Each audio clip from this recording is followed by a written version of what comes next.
Good afternoon and welcome. I'm Kurt Hübner. It's my pleasure to guide you, navigate you through this afternoon. So I don't talk too much because we have quite a intense and full program. But before I really start and introducing speakers, I would like to acknowledge that the land we are gathering today is the traditional, ancestral, and unceded territory of the Musqueam people. And it is our privilege here, for people working here, studying here, to have the opportunity to stay here and to do all the things. And it may be a good thing to reflect about this fact during our meeting today. And that's really something that is important, not only personally, but also for us, everybody who's working and being here with UBC.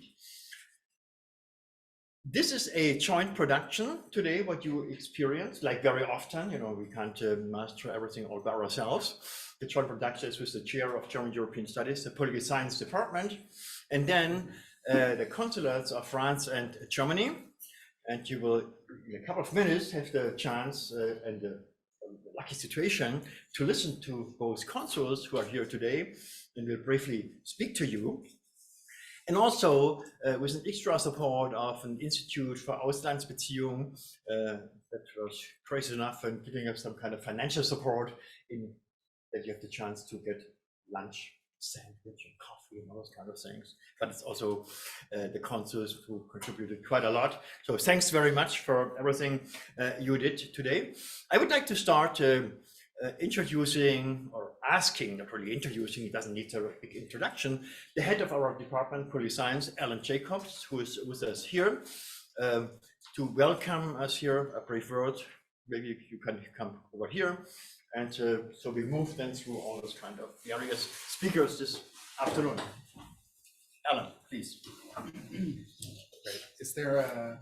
Oh, no, I'll get on the mic thing. I'll get on the mic. Okay, great. I do want to just briefly welcome everyone to this event today. It's a real honor for the Political Science Department to be involved in this event, and we're really grateful to the French and German Consulates for their co-sponsorship and support of this event. We may not be around the corner from the Élysée Palace here, but the UBC Political Science Department has a long tradition of interest in and teaching and research in European politics, history, security, both the national level and at the EU level. And of course, at this moment, like people around the world, our attention is very much focused these days on Europe, on the war and humanitarian tragedy in Ukraine, on the actions, quite incredible levels of cooperation that we've been seeing among much of the rest of Europe in responding to that situation. And we're all very much focused on sort of the question of, what are the ongoing capacities of Europe of European states to cooperate, to do hard things. And of course, that's a question at which the German-French relationship lies at the heart. Today is, in addition to being the anniversary of the Élysée Treaty, this event, of course, couldn't be happening at a more apropos time. I'm sure there'll be much discussion of the events I just referred to today. I'm really pleased that we could host this event. I want to, in addition to thanking the French and German consulates, I also want to thank my colleague Kurt for organizing this as part of his chair in German and European Studies, the DAAD chair in German and European Studies. And I also want to thank our speakers, Professor Delphine Deschaux-Dutard, Professor Joachim Schild, who is here with us today, and our students, Jasmine Ashley Dye and Luca Maria. And I know that there are other representatives of other governments here. I was just speaking with the US consul today, or just during lunch, and we're very pleased to have you here as well. So unfortunately, I have to, after delivering these remarks, have to leave again because I'm in the middle of a academic leadership development workshop that runs all day. Today's topic is conflict. So, I'll be with you in spirit. But I look forward to hearing how it goes. I know I will be seeing some of you later, and I look forward to hearing from Court and others about sort of the lessons that get drawn from today's discussion. And I look forward to engaging with many of you in the months and years to come on fundamental issues around the European project. So thank you very much. Thanks so much, Alan.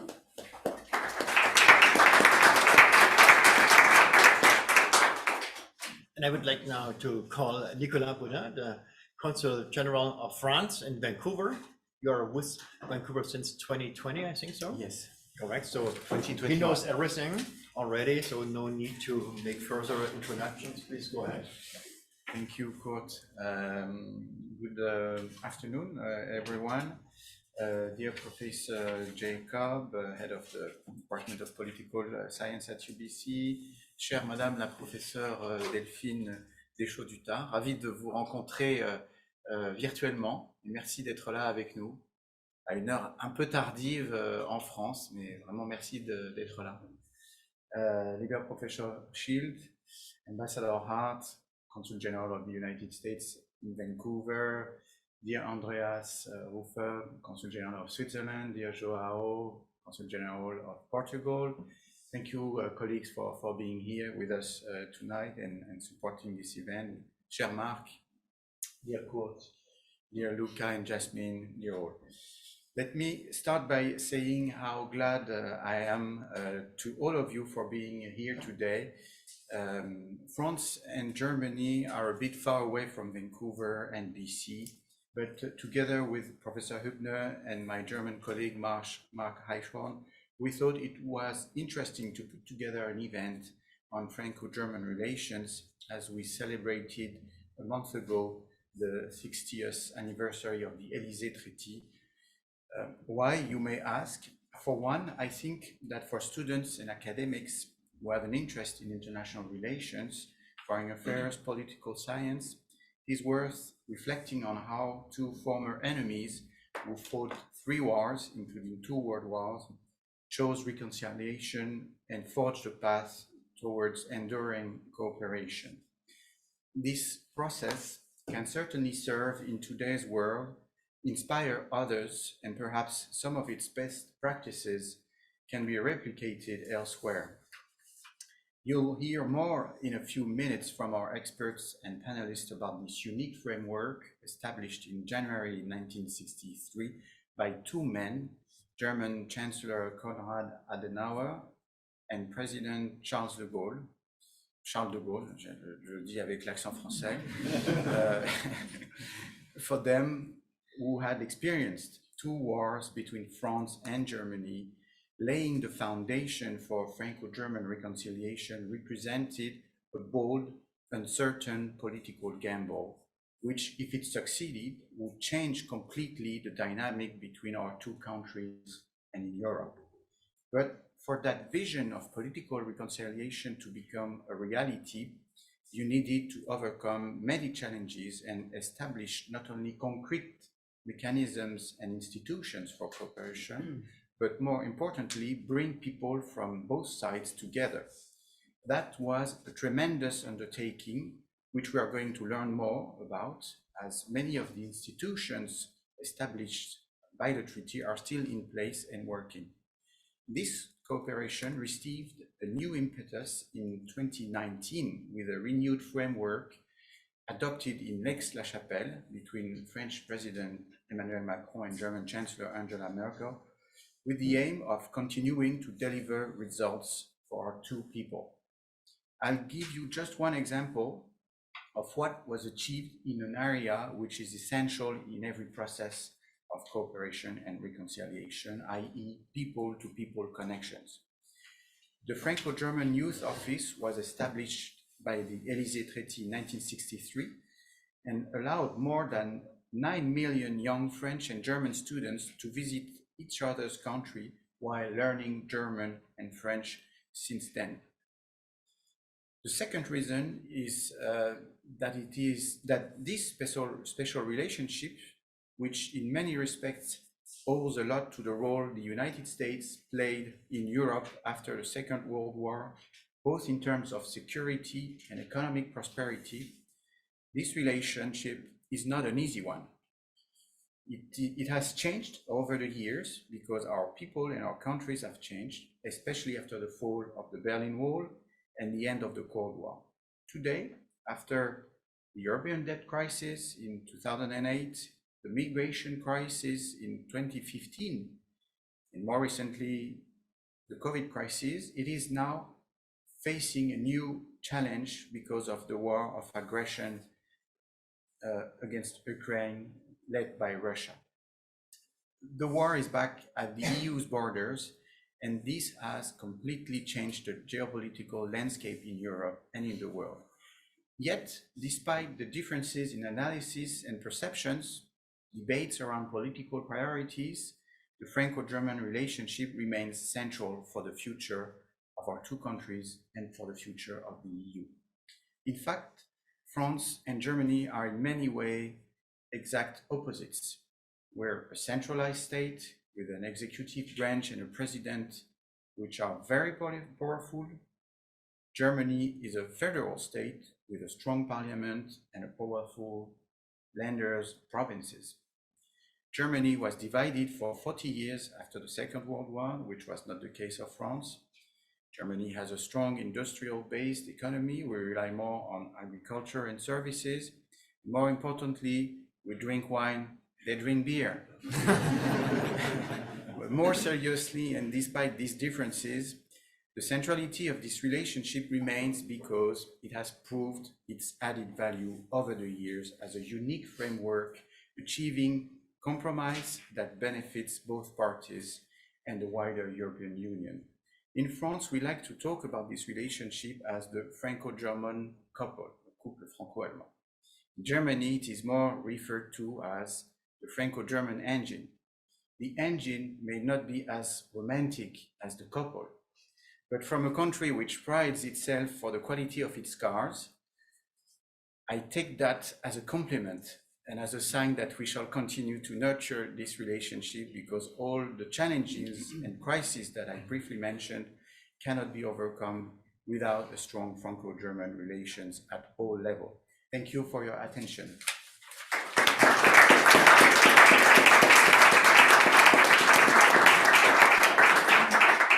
Thank you very much, Nicolas. And I would like now to call the Consulate General of Germany, Mark Achen. Please. Thank you, Professor Hübner. Excellencies, distinguished guests, dear participants in this today's afternoon reunion.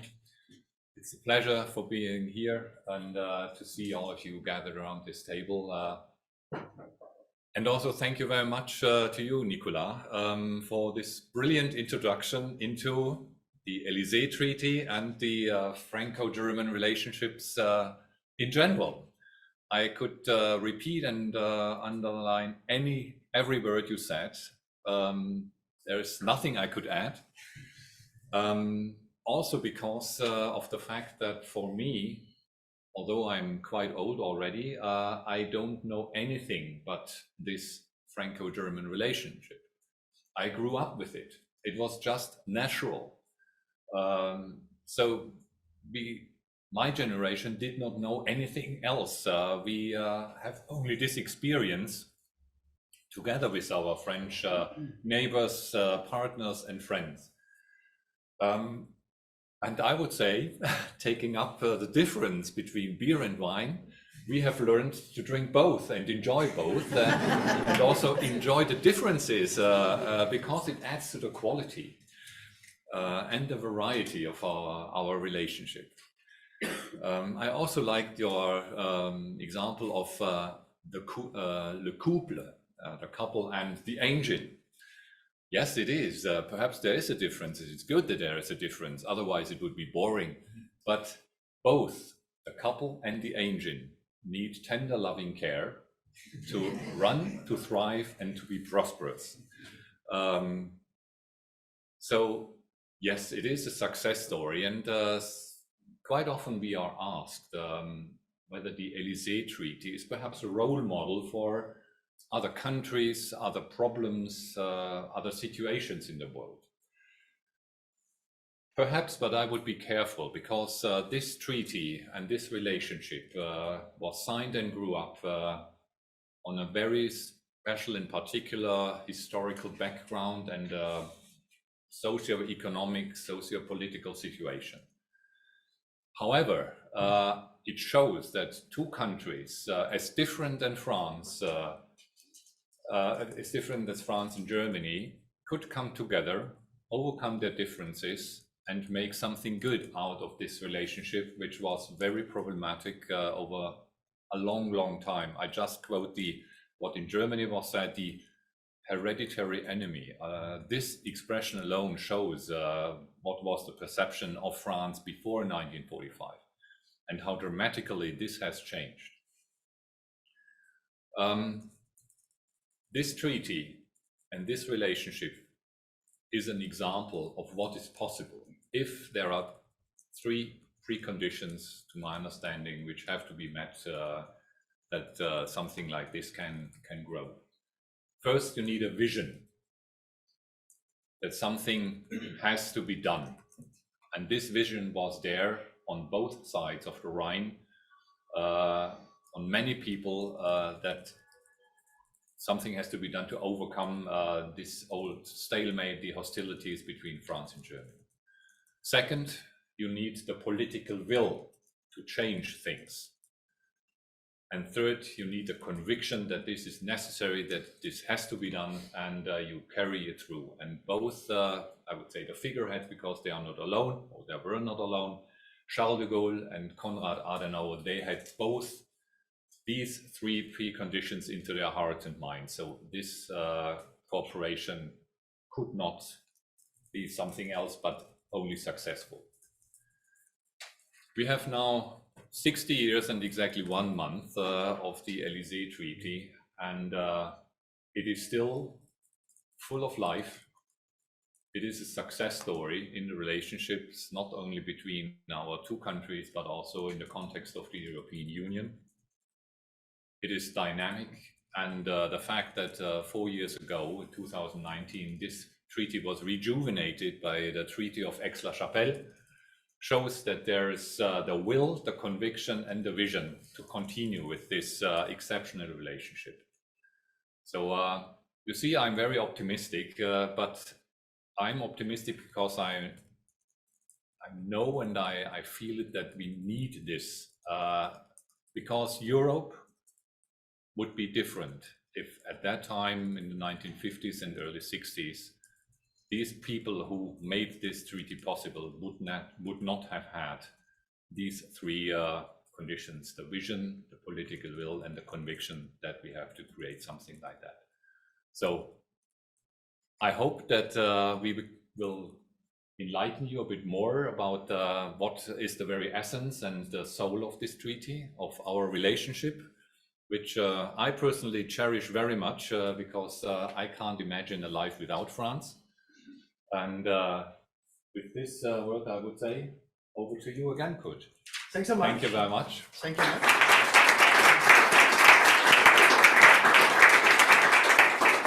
So you already can see those are not only two diplomats, but also very intellectual personalities. So it was a pleasure working with them. But having said that, at the same time, it's their job to celebrate the treaty. It's our job as academics to ask all these nasty questions. So it's not only honeymoon, there are tensions, there are all other kind of elements we need also to discuss. And we will do this in a way that we have only to give you a brief overview of what's happening in the next hour or so. We have two speakers. We start out with Professor Delphine Deschaux-Dutard. She's here on the screen. Unfortunately, Delphine, it's blue skies, it's crispy, but it's wonderful. You're missing so much, and we miss you. But there she is, and so we start with her, and then we have a second lecture by Professor Schill. I will introduce him.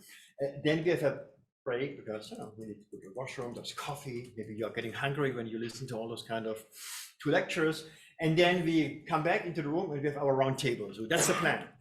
Now let me move over to introducing Professor Delphine Deschaux-Dutard. She's an associate professor in political science at the University of Grenoble Alpes in France, and the vice dean for international relations of the Faculty of Law at the same university. So she holds a Ph.D. from Sciences Po in Grenoble. It's a time ago. I don't mention when because she looks so young. If you look, she must be like kindergarten when she did her PhD. If I look at a date, look at her, so that's great. And she's working very much on the role of France and Germany.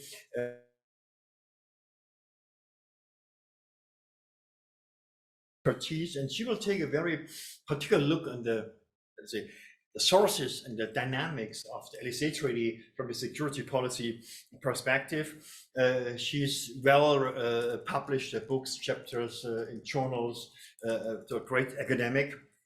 She also spent a couple of months as a research stay in Berlin. And when we had a little chat before, 2 or 3 days ago, she mentioned that she actually comes to Canada, but she goes to Montreal to a scholarly conference. So I told her it's like 7,000 kilometers away from Vancouver. So it's a big step, but having said that, please, Delphine, it's now your show and you will see the slides and you will listen to her. Thanks so much.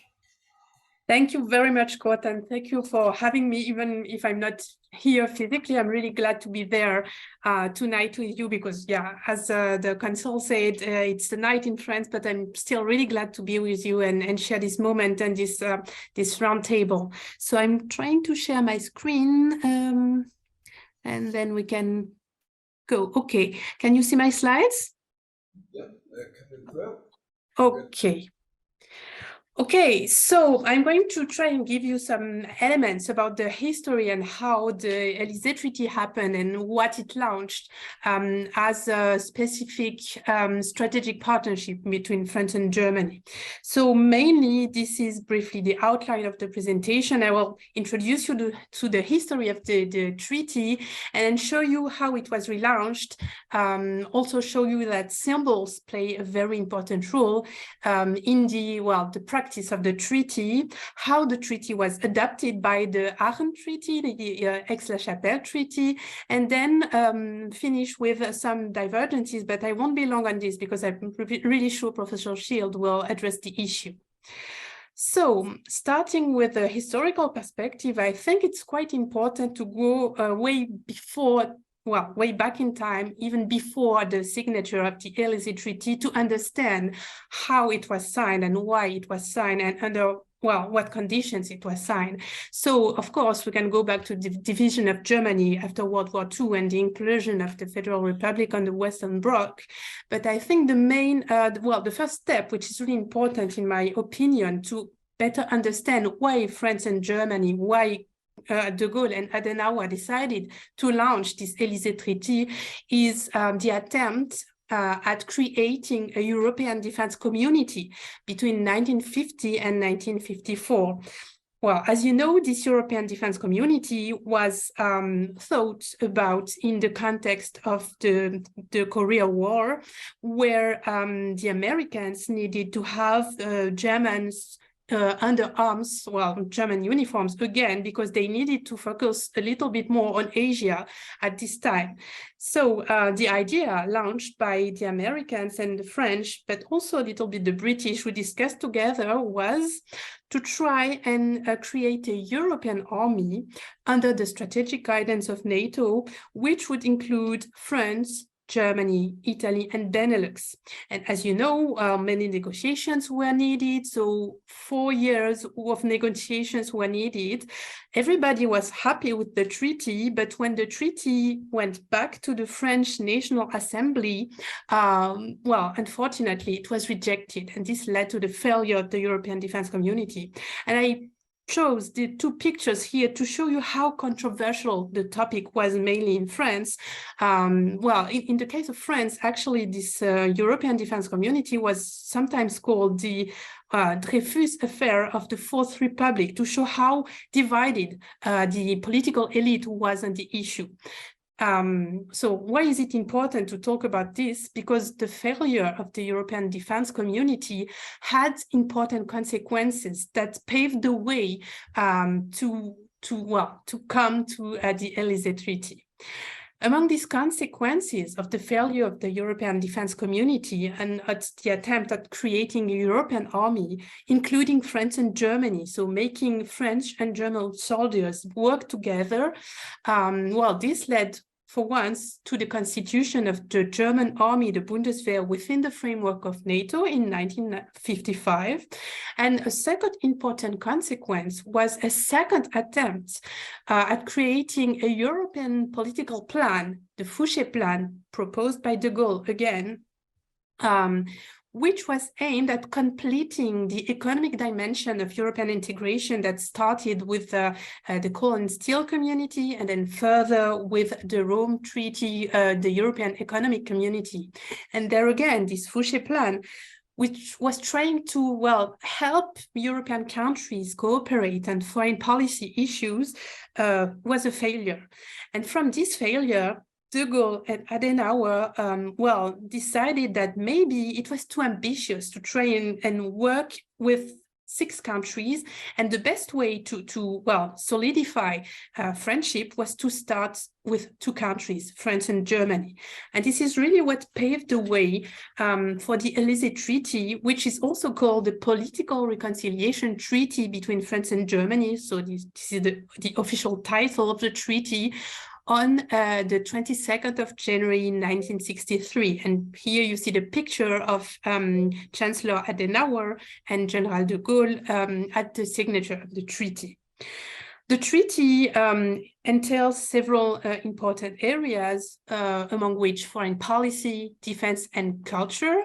Here, I'm only focusing on the defense area, and there are 3 main elements within the treaty. Well, the first element was for Paris and Berlin to aim at developing a joint reflection on strategy and tactics, which is really something very important. The second main point was the idea of, well, better knowing each other by exchanging personnel, not only between the 2 armies, but also between the 2 ministries of defense, which means to have embedded people within the partner's ministry, and also help with exchanges at the military school level. And the last important point that we actually see coming back in the actuality very much in the last years is the idea of further developing cooperation on armaments and weapon productions. So you see that it was quite ambitious at the time, and actually the ambition was quite soon put aside, by the adding of a preamble to the treaty, to the original text, when the Bundestag ratified the treaty in May 1963, there was an addition of preamble recalling the primacy of NATO and of the US ally for German defense, which was really seen quite controversially by Paris. And this actually led to a phase of lethargy of the treaty, which as soon as signed was almost, well, devoid of its interest, because, well, this preamble showed that there was already some strategic divergences and so some doctrinal divergences. So in the years after the treaty, many things were actually mainly dormant in lethargy. Yet, before the relaunch of the treaty, there was still a very important topic that led to another agreement that is of importance again today, which is an agreement of the arms exports. And maybe you've already heard about these agreements. These are the Debré-Schmidt agreements signed in 1971 and 1972, which specify that France and Germany must not prevent each other from exporting or allowing the export to third countries of armament that result from common or cooperative production, even though the agreement envisages the possibility to refuse to export such armaments, which, well, in the last decades has been sometimes the case, and which has led to, well, controversies between Paris and Berlin on the very topic of arms exports. But, well, if we try to sum up the idea here, the treaty was signed with much emphasis and quite soon came to dormancy. And we had to wait until the beginning of the 1980s to revive the treaty, and mainly to revive the military cooperation within the treaty, thanks to two key figures, one in France, President Mitterrand, and one in Germany, Chancellor Kohl. And here I chose the picture of the speech held by President Mitterrand before the Bundestag for the 20th anniversary of the treaty to illustrate this idea. And in this speech, Mitterrand recalled the very important, the core importance of French-German military cooperation, not only for France and Germany, but also for Europe as a whole. And since then, since the 1980s, there has been very active military cooperation based on the treaty and relaunched by France and Germany. What also changed with these years, and mainly since the end of the Cold War, and as a former chancellor, as a former counselor of Chancellor Schröder stated when I met him a few years ago, before unification, the French-German relationship was like an imposed fact, was like a given. And since then, it has been a voluntary process. And I think it's very interesting to see it as a voluntary process, which means commitment to the process. And thus, therefore, this political will of, making the treaty alive after the end of the Cold War has led to the many joint exercises, but also the many creation of bi- and multinational military units in the 1990s under the political impulse of Mitterrand and Kohl. To give you a few examples that you may know of, we have the French-German Brigade, for instance, launched in 1986, and then the Eurocorps launched in 1992, and that's why I chose, this coin symbolizing the 20th anniversary of the Eurocorps, the French-German naval force, training exchanges, joint armament programs like the Tiger helicopter, for instance. So many elements showing that France and Germany really want to work together in the defense area.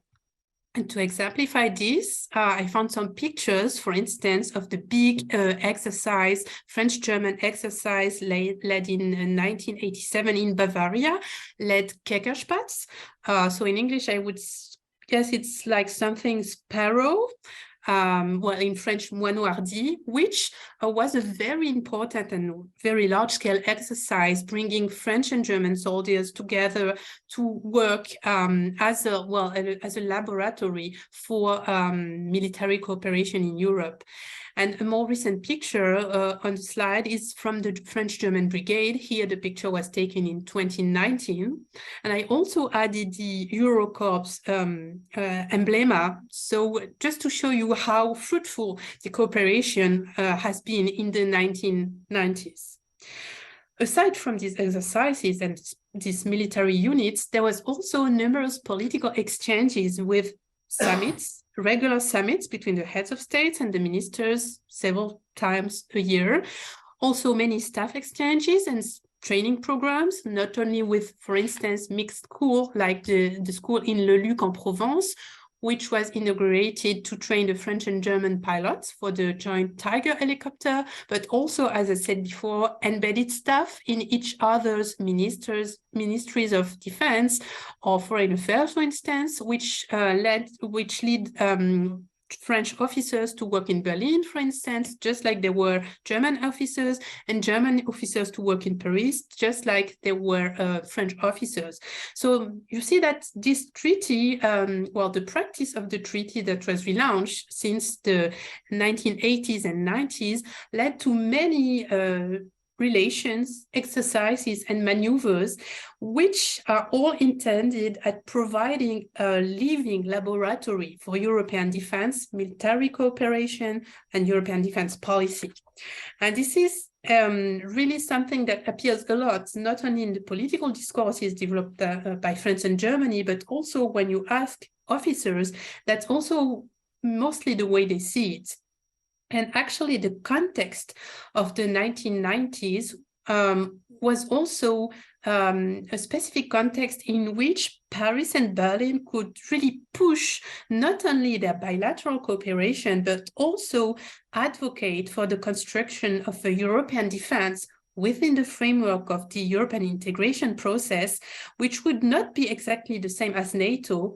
And actually the context opened by the end of the Cold War with NATO reform, but also the Balkan Wars, all led to a very important political activism by France and Germany to try and share their idea of developing European defense cooperation within Europe with their colleagues at the European level.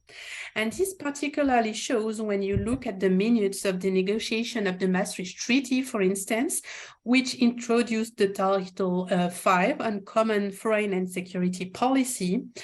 And it is quite clear, again, that, well, France and Germany, this bilateral cooperation in the defense and the security sector is really inseparable from the construction of a European military cooperation and, a European defense. And actually, well, the European defense policy that was launched in June 1999 is often said to have been launched thanks to the Saint-Malo French-British summit, but actually it's also because France and Germany had paved the way all along for almost a decade that it could really happen. Because, well, this was such a strong project that the British finally decided to jump in, also in the specific context of the Kosovo War, which was really a trauma for the European leaders. And this, again, offers a laboratory which materializes in joint participation of France and Germany in many European military operations, like, for instance, the training mission in Mali at prisons. So this really shows how French-German military cooperation derived from the Élysée Treaty is intended to, to nurture European defense cooperation and, European defense policy. I also want to focus just for a few minutes on the role of symbolism and of symbols in this cooperation, because as you may know, and as well, I'm sure our consuls both know, symbols, images are very important in foreign policy. It's also something that helps materialize friendship. That's why here I chose some pictures to exemplify the role of symbols as they are, used in French-German military cooperation. Here, for instance, on the slide, you have two pictures of military parades in France, on our French National Day on July 14, one that was taken in 1994, where the French military parade welcomed the German soldiers of the Eurocorps. Again, this happened in 2009. So regularly, France welcomes German soldiers either from the French-German Brigade or the Eurocorps to celebrate the French National Day. And it's also the case when we celebrate the anniversary of the débarquement in June, on June 6th, where very regularly the German Chancellor is invited by the French president. Another very important symbol here of the political reconciliation and how this reconciliation should help avoid any possibility of war and help the other state project in a world where negotiation is the key. It's the very famous handshake between Mitterrand and Kohl in Douaumont in 1984. Douaumont is pretty close to Verdun. And actually this handshake was again realized by Chancellor Merkel and President Hollande 20 years later, as you can see it. So again, this really is important to show how France and Germany are on the same page, trying to promote cooperation, dialogue over the use of force and violence. Last but not least, here again, you see some other symbols with President Macron and Chancellor Merkel. The first picture is when the Chancellor Merkel awarded the Charlemagne Prize to President Macron, which is a very important prize, to award a very important European personality that really helps the European construction go forward. And the second picture was taken at the signature of the Achen Treaty in January 2019, which is the treaty aiming at revive and adapt the Élysée Treaty. And that's what we're going to see right now. So as I said, the Élysée Treaty has been kind of relaunched, or maybe better to say adapted to cope with contemporary security issue. And it materializes with the Treaty of Achen, or the Treaty of Aix-la-Chapelle, signed on January 22, 2019. And what is interesting with this treaty is that, well, first, it takes all the historical legacy of the Élysée Treaty again, but highlights some very important elements in the defense area, like, for instance, the focus in the chapter 2 on the idea of cooperation in peace, security, and development, like the reaffirmation of the link with NATO and the EU, and the role the French-German couple can play to strengthen this multilateral arena. And the main idea here, as stated in the treaty, is to strengthen the European capacity for more autonomous action when it is needed. What is also important in the Achen Treaty is to recall the indivisibility of French and German securities interests, the idea of the community of destiny that was already the vocabulary used by de Gaulle and Adenauer in the 60s.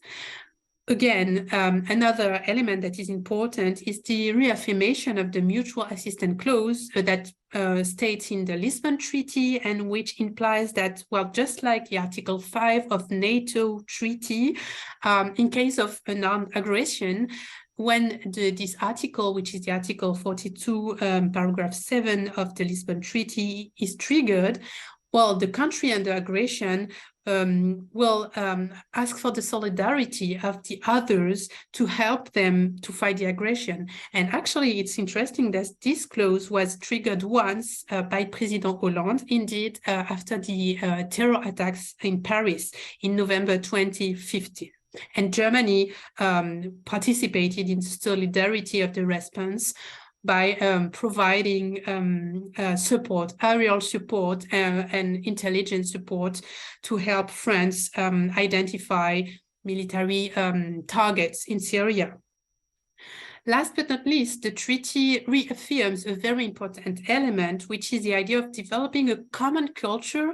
And you know that our presidents many times spoke about the idea of creating a European strategic culture, which is not, well, completely there already. But here in the treaty, it's really important. It stresses the idea of developing a common culture by strengthening cooperation between our armies, but also between our defense industries, so as to better develop a common approach to arms exportation.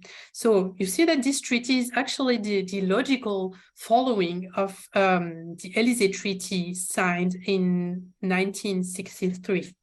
Last but not least, but I won't be long here because I guess Professor Shield is going to cover the topic quite extensively. I said many positive things about the Élysée Treaty and its implementation, but as Kurt said before, this doesn't prevent recurrent divergences to happen between Paris and Berlin when it comes to defense and strategic topics. And these divergences are really anchored in the history of both of our countries. I would say the political history, but also the strategic history of both of our countries. And among these recurring divergences, I would state mainly three, but there are some more. Mainly the divergences in strategic culture that, well, very regularly show the vision of NATO and of EU strategic autonomy, which is not exactly the same between Paris and Berlin. And I guess it's quite obvious for many scholars working on the topic. And also a difference that is important, the difference in parliamentary control over the use of force in both countries, which implies different norms, different practices, and can also prevent joint action when needed because of these divergences, which are really anchored in the history of our countries. So as a conclusion, and while trying to cope with my time frame, I would say that French-German military cooperation is really a key feature of European defense cooperation landscape. It draws its legitimacy from the history of French-German reconciliation, really embodied by the Élysée Treaty and, well, more recently by the Achen Treaty. And it's really, well, embedded within the European project in the broadest sense. And it relies on the activism developed by both states since the end of the Cold War and their commitment to develop a European defense that could be more substantial. However, and I guess we will tackle these issues also in the roundtable after the presentations, many challenges tend to question the centrality of this French-German engine or couple, depending if we choose the French or German vocabulary, within European military cooperation. And I think it's quite clear with the context of the war in Ukraine that, well, there's a question on, well, what are the next steps for the French-German engine to continue being a driving engine within European military cooperation? And what the last decade has shown us is that we need to address the issue. Thank you very much.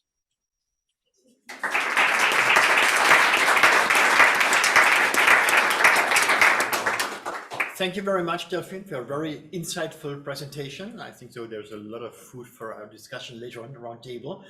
Symbolism is very important. I'm wondering, you didn't show a picture of Macron and Scholz. No. But maybe we come to this later on, so maybe there's not enough time, not enough slides. Okay, let's move now to our second speaker, Professor Joachim Schild. He holds a chair of comparative politics at the University of Trier in Germany.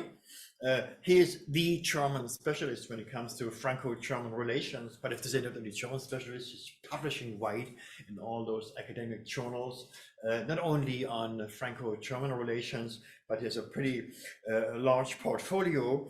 He was co-authoring with Ulrich Krotz, a very famous political scientist with the European University Institute in Florence, a book in 2013, Shaping Europe, France, Germany, and Embedded Bilateralism from the Élysée Treaty. So it's really to our topic. And since then, he modified, upgraded in German articles quite a lot of the arguments of the book.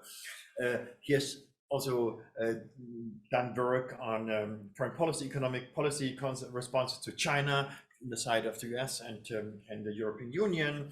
And more recently, he was writing, co-authoring a book on the European Banking Union. So again, a bright portfolio. So he is really able then to answer all your questions later on. But before the questions, I would like him to give his presentation today. And I will make space for you. You will be here. And so you can really see him live. So, do you have a remote control? No, you just let me know and I'll know the slides. Thank you. Okay, first of all, I would like to thank you all for the kind introduction to come over to Vancouver and to give a talk on Franco-German relations in current situation, current time. Thank you for making this possible, for having me here. It's a great pleasure to be here. And I'm looking forward to have your opinions on these matters and to have the panel debate afterwards. So you missed the picture of Macron and Scholz. You see that's a division of labor between the two of us, so here you get it. I was invited to focus rather on nowadays relations and current challenges and how France and Germany were able to cope with these challenges and what the state of the relations and cooperation is right now. Are they still an anchor of stability despite internal and external challenges that they are confronted with? That's a key question. So my presentation is divided in 3 parts. A very short reminder of key functions performed by France and Germany in the European Union, in the framework of European integration during the last decades. Then a look at current and perhaps future challenges they have to face. And then the third point is to ask whether we find examples of France and Germany being able to define a common agenda to face these challenges, new challenges, and also to identify fields where this is less the case. Okay, let me start with key functions. Besides symbolism or metaphors of the couple or the Franco-German engine, there is one that I like very much by an American scholar, Julius W. Friend, who had a nice book out in the early 90s called The Linchpin. So the element that keeps things together, that couples different wagons in a train, for instance. And you could also find a similar expression. I think it was the former French prime minister who used that force of cohesion that is close to the anchor of stability for the European Union, besides the engine metaphor. I think France and Germany proved able and willing, they had the political will, they had the vision to provide leadership in the European Union. Not at all times. The previous talk was mentioned that there were periods, especially directly after the signing of the treaty, where Franco-German cooperation was not very close, where visions between an Atlanticist like Ludwig Erhard and Charles de Gaulle were very far apart from each other, also in their economic visions. They had no common visions, or not very much, but there were occasions where France and Germany together could provide leadership on the road towards closer monetary cooperation with the European monetary system back in the late 70s, and later the move towards a common currency with the Maastricht Treaty that paved the way to the European Monetary Union, for instance, or the removal of border controls inside the Schengen area, where France and Germany took the first step and others joined in. Those last years,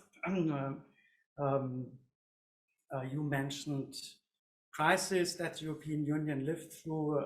Crisis management was very, very high on the agenda, sometimes coupled to deepening steps of deepening of integration, sometimes just to preserve the acquis, the state of affairs, the state of integration reached so far. If you could please move on. Let's turn to current and future challenges that these two key member states of the European Union, the core, if you want, of the European Union, have to deal with. I think we have centrifugal tendencies at 3 levels: at the international level, at the European level, and at the domestic level, both in France and Germany. And this is a huge set of challenges. At the international level, we see an erosion of what can be called a liberal international order. The Russian aggression in Ukraine leads to a kind of breakdown of the European security order. We have to think about the future of that security order beyond when the conflict once will be ended. It has to be rebuilt. We have erosion of the liberal international economic order, most visible perhaps in the World Trade Organization, the WTO. The WTO is no longer able to negotiate substantial new rules for new challenges in international trade. So the negotiation function of the WTO does not work any longer, or does not produce results. And we have a decay of the dispute settlement system of the WTO. And we see recently a spread of protectionism and a race towards subsidization in high-tech industries. You see such steps from the US, you see that from China, you see that from the Japanese side. So the question arises as how the European Union can deal with that. And we see that international relations are more and more characterized by a geopolitical power struggle between the US and China, a strategic competition that will be a defining moment for the next decades probably to come. So, and we see that due to this strategic competition, security concerns trump ever more economic efficiency concerns and goals in international politics and international economic relations. Let's go down to the European level. The Consul General already mentioned a number of crises that we lived through. The Eurozone crisis at the start of the last decade, and the refugee crisis, Brexit, the first withdrawal of one member state from the European Union, a clear case of disintegration in Europe, and most recently the COVID-19 crisis. France and Germany had different roles in these different crises. I think at the Eurozone crisis at the start, common crisis management was successful in preventing the European Monetary Union from falling apart. But Franco-German cooperation was not decisive. It was not enough. In 2012, the European Central Bank had to step in to prevent the Eurozone from falling apart. The refugee crisis, a common ground to be found between France and Germany to face that and to provide European answers to that was quite limited. There have been some tensions and some criticism from the French side with regard to the open door policy in the early months of this refugee crisis in 2015. With regard to Brexit, France and Germany did not play a very prominent role. They kind of delegated the task of negotiating Brexit to the Commission and backed the Commission in what it was doing, but they were not at the forefront of events. The important role in terms of crisis management then came with the COVID-19 crisis. We saw a quite swift reaction of the European Union compared to the Eurozone crisis.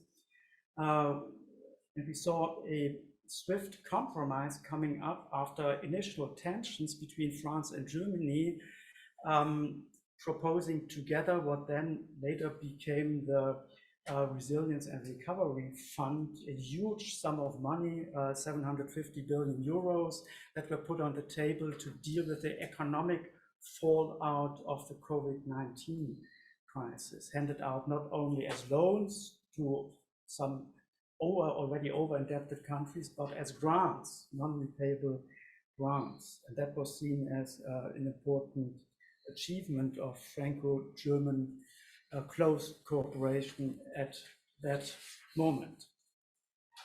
Let me look at the next level, the domestic level.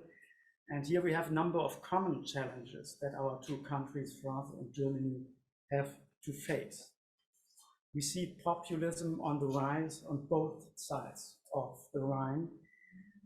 Populist parties from right-wing populism. We also see left-wing populism, notably in France with the party of Jean-Luc Mélenchon. We see on both sides fragmentation of party systems so that it gets ever more complicated, ever more difficult to achieve stable parliamentary majorities as a basis for executive policy making. In France currently, Macron has to govern without a stable parliamentary majority. And that's quite a new thing. We had a period back in the 80s, 88 to 93, with somehow similar situation in France, but in a different party system. You did not have two important right-wing and left-wing Eurosceptic parties back then that you have in France right now. We see also on both sides of the Rhine, I mean, with regard to the party system in Germany too, the party system is such that you need usually right now 3 coalition partners, implying difficult coalition management issues to hold a government together. What we also observe on both sides of the Rhine is deepening societal cleavages along urban-rural lines, along value lines, cosmopolitan versus more traditional values, and between different strata of societies. What's the consequence of that? That means that governments, both in France and in Germany, act under severe domestic constraints. They have not the same freedom of maneuver to define their foreign policies, their Europe-related policies than 20, 30 or 40 years back, perhaps. That's quite a dramatic, big change.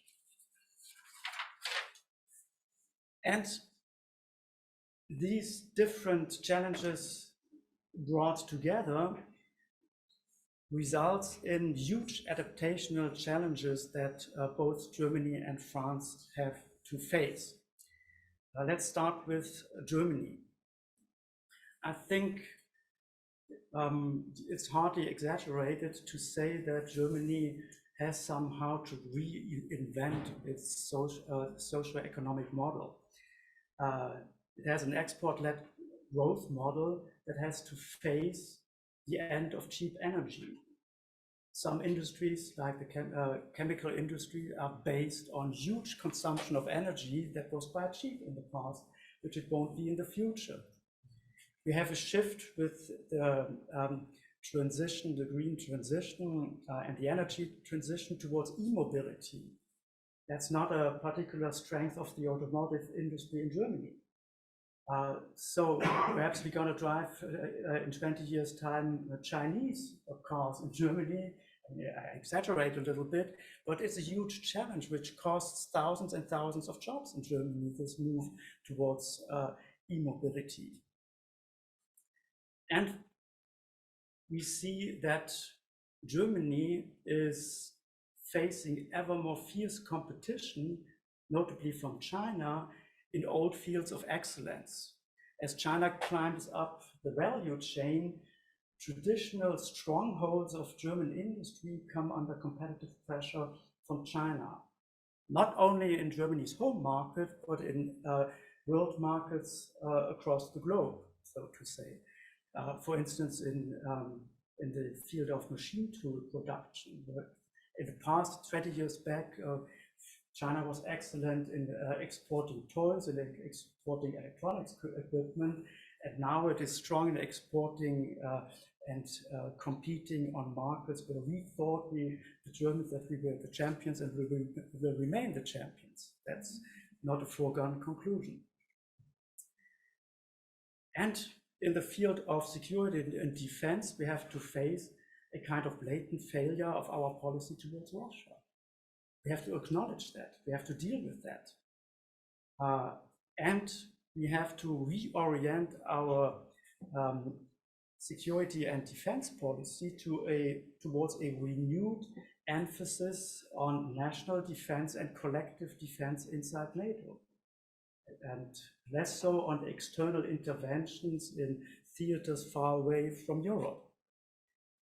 And this implies also a very costly modernization of the armed forces in Germany. You might know that the German Chancellor announced immediately after the start of the war in Ukraine, the Russian aggression in Ukraine, a special fund of 100 billion euros to better equip the dramatically under-equipped German armed forces.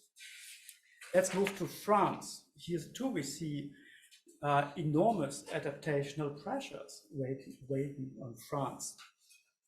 France, contrary to Germany, has a more demand-led and not internal domestic demand-led economy, less export-led economy. But France, Mr. Baudouin mentioned that already, is less strong in industrial production compared to Germany. And we see since 20 years a decline of the part of industry in French gross domestic product. Under Macron, the decline stopped. Perhaps we see a reversal, a slight glimmer of hope on that, but we had a 20 years decline in industry, meaning also that France had problems with regard to keeping the trade deficit in check, so to say. We saw those last years increasing trade balance problems, trade deficit in France.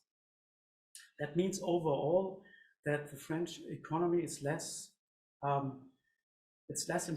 export side, international trade is less important for the French economy compared to Germany. That produces different outlooks on European trade policy, I think. And France has to tackle high public debt levels. Macron, that's one of the promises, but President Macron did not keep. He wanted to tackle this problem and reduce public debt levels. He did not deliver on that. And of course, in France too, we have also a painful adaptation of its security and defense policy. I mean, the French approach towards Russia was also to think that we can't organize European security without Russia. Macron, in the early days of his presidency, took important steps, inviting Putin and thinking he can develop a special, an important, a better, more dense relationship, a diplomatic relationship with Putin's Russia. And we have to acknowledge that failed. And in France too, we see a turn now in defense and security policy from emphasis on the capacity to military interventions far away to a renewed centrality of national and collective defense. And President Macron just announced a huge increase in defense spending with the next law on military programming, which is running from 2024 to 2030, a 40% increase compared to the last period, which is quite a bit. Okay. Based on what I said so far, are France and Germany facing these new challenges, international, European, and domestic, able to define a common agenda for the European Union level? I see some elements of that, important elements. We saw common initiatives that date back to the Merkel government, time in office of the Merkel government already, in the field of EU industrial policy making. There is a renewal, so to say, of industrial policy, which came back on the political agenda. You see that in sectoral policy, so that France and Germany are pushing together for European projects on the production of semiconductors, of battery cells, and of hydrogen technology. And in order to allow for these sectoral policies, they advocate a loosening of state aid controls, state aid rules at the European level, so that member states are allowed to subsidize certain strategic fields of the economy, or what the governments perceive as being strategic fields. And they also found some common language with regard to an external challenge coming from the US with the Inflation Reduction Act, which is handing out massive subsidies and has local content rules that favor American producers of electric vehicles, of battery cells, and other elements, which are clearly discriminating against European producers. In the field of trade policy, they found also, France and Germany, a common agenda, which was basically triggered by the challenge represented by China and the unfair trade policies, the unlevel playing field between China and its Western competitors.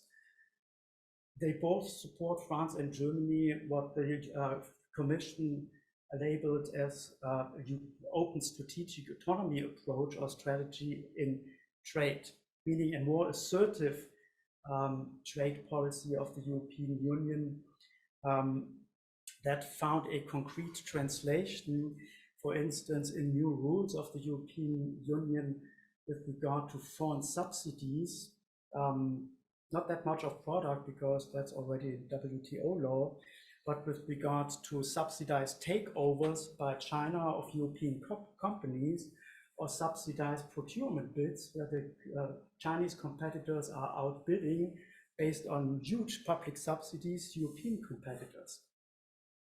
They found common ground and basically pushed for this legislation on inbound FDI screening, so checking direct investments into the European Union for security risks, notably those coming from China, protecting critical infrastructures by denying China the ability to take them over, to buy them. But in trade policy, we see still some differences with regard to new free trade agreements. The more pronounced export orientation of Germany makes Germany push for new free trade agreements with new important partners. Just finished the negotiation with New Zealand, there's one with Australia, negotiation ongoing, negotiation with India has been revived once again. And France is a little bit more lukewarm, let's say, with regard to future free trade agreements, I would say. But I think there's common ground with regard to a kind of hedging strategy. If other players around the world do not play by the rules of international trade, we must have instruments to protect ourselves against this. But there's a fine line between a hedging strategy and a full turn towards protectionism. And I don't know whether France and Germany are always on the same page with regard to where this line has to be drawn. Do they have a common agenda for external challenges in terms of security?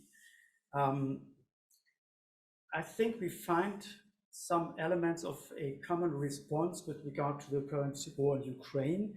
Both have financial and military support for Ukraine. And perhaps more importantly, this external challenge was, of course, reviving or revitalizing NATO, and there is a consensus between France and Germany that was not self-evident some years back, that NATO is clearly the priority framework for collective defense. You had the EU-NATO declaration where that was clearly expressed, whereas France in the past stressed much more the idea of strategic autonomy of Europe. But that does not hold true for collective defense, where NATO is really considered to be key. We have also a number of common armament projects. The previous talk was stressed that armament projects were also already part of the history of Franco-German cooperation. We have new big projects, the future combat aircraft, where consensus has been forged those last weeks and months, and another big project, main ground combat system, which are the main battle tanks and surrounding technology, where some progress still has to be made between France and Germany. It's a more difficult case right now. Okay, we see also other commonalities with regard to opening the EU towards new enlargements, including giving a perspective to the Ukraine, where France and Germany at the beginning of this debate hesitated a little bit, but then backed this. However, we have also a number of Franco-German differences popping up in different fields of policy making. One example is energy policy choices. France defends its option to launch new nuclear power plant projects and to see that as a contribution to the shift of the European Union towards decarbonization of the economy. And one very visible and open controversy broke out during the last month, namely on the regulating of the gas price. France opted for a gas price cap and other member states as well. And Germany thought that might endanger the security of supply of gas to Germany and to the European Union. We still have older differences between the two with regard to the governance of the Eurozone and the extent of risk sharing in the Eurozone, which France wanted to see much bigger than the Germans would like to have it. And France currently advocates new debt-financed European investment funds and resources in order to finance the shift towards a green and digital economy that runs under the label of European Sovereignty Fund, which is also advocated by the Commission. And Germany has some hesitation to add other debt-financed funds to the existing ones that are financing the Green Deal, the so-called Recovery and Resilience Fund. Okay, you see there are a number of divergences in important policy fields and common agenda in other policy fields. Let me conclude. I think currently we face in Europe and in France and Germany an unprecedented amount of external challenges and domestic constraints of executive at the same time. But we still find substantial common ground in key policy fields and policy areas of welfare provision and of security provision. And I think Franco-German compromises in these fields where divergences, different standpoints exist, can still make a difference and can lead towards European compromises. France and Germany, starting from very different positions, you mentioned that Consul General Baudouin often acted as a kind of consensus machine in the European Union. And when they were doing this, they were indeed acting as force of cohesion. I think in the future, Franco-German leadership will be much more difficult than in the past, perhaps, but I do not see any alternative to Franco-German leadership. The alternative would be in many instances no leadership in the European Union, and that would be a big problem.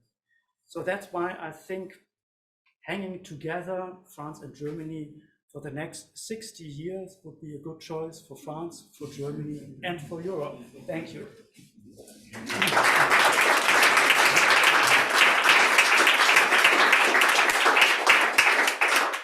Thank you so much, Joachim. I think so. Maybe we all agree the past was easier than the future, maybe. But also, let me throw something into it. Tina, some of you may know, it's not a woman, but a woman was coining this term. Tina, Margaret Thatcher, representing the UK, no longer part of the European Union, as you know. And Tina was, there is no alternative. This was in a different context, but obviously there's no alternative maybe to the Élysée, to the cooperation between France and Germany.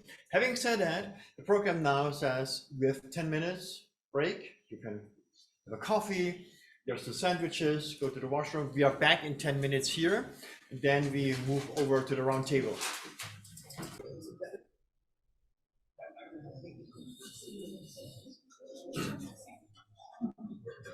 Let's just get Delphine back, is she? Yeah, Delphine there. Oh, do I have?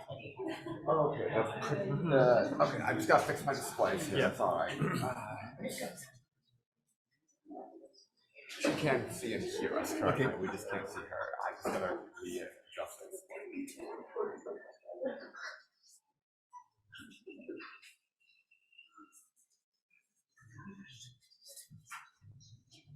We only wait until Delphine is back. Oh, no, she is here. She's here? Yes. Okay, good. Then our second part is going to start now. And the way it works is we have a moderator and a very great moderator in the middle here, what you can see. That's the Consulate General Brent Hardt. He's a career senior foreign service officer with more than 30 years experience in many parts of the world. For our event today, very important, he served in France at a critical period and was also serving in Berlin and located in Berlin East, actually, after the fall of the wall. So besides his many other experiences and advocacy in many kind of areas, he is really also a specialist and knows the kind of sentiment, the feelings in those both countries, Germany and France. So we thought there's also one reason to ask him to be a moderator, but then also when it comes to European cooperation in general, and then particularly also to the Élysée Treaty, we didn't touch upon so much, but at the time, the US was always playing a role. The foreground, the background, it's there. So there's another reason why we are happy to have you here. And Brent, please, you can now go ahead. You don't have to introduce Delphine and Joachim Schild, but we have decided also to have younger generations on the table. So have these two students here, and you will introduce them by now. Thank you. So welcome back, everybody. Bienvenue encore. So I'm really delighted to be at the table today with our very impressive panelists, Dr. Delphine Deschaux-Dutard and Dr. Joachim Schild, and happy to introduce as well our student panelists from University of British Columbia, Jasmine Ashley B. and Luca Maria. And I'll just give you a quick little background. So Jasmine is a fourth-year Canadian student in international relations, doing a dual bachelor's program between UBC and Sciences Po in France. She's born and raised in Vancouver. She's served Canada in various federal policy areas. She's working on 2 research projects, both as a Simons Award and Conway Travel Scholarship, and in the German History recipient. And she also serves as co-editor-in-chief of the UBC Journal of Political Studies. Very, very impressive. So glad to have that with us today. Also, to the right, Luca Maria, a French student who's taking an exchange here at UBC. His primary interest professional is human rights, environment, social reintegration on European territory and internationally. Studies political science and environmental sustainability, and very much focused on the Élysée Treaty as a symbol of European unity and a Europe that intends to face the challenges of the new century. So just before I get to the questions, let me just take a moment to talk about a brief little bit of my European experience, and also I wanted to thank my Consul General colleagues, Nicolas and Mark, for the opportunity to moderate today. And 2 great friends. And I think our presenters offered quite a bit for us to consider and to discuss about what really has been a remarkably resilient partnership that has been the engine for European integration.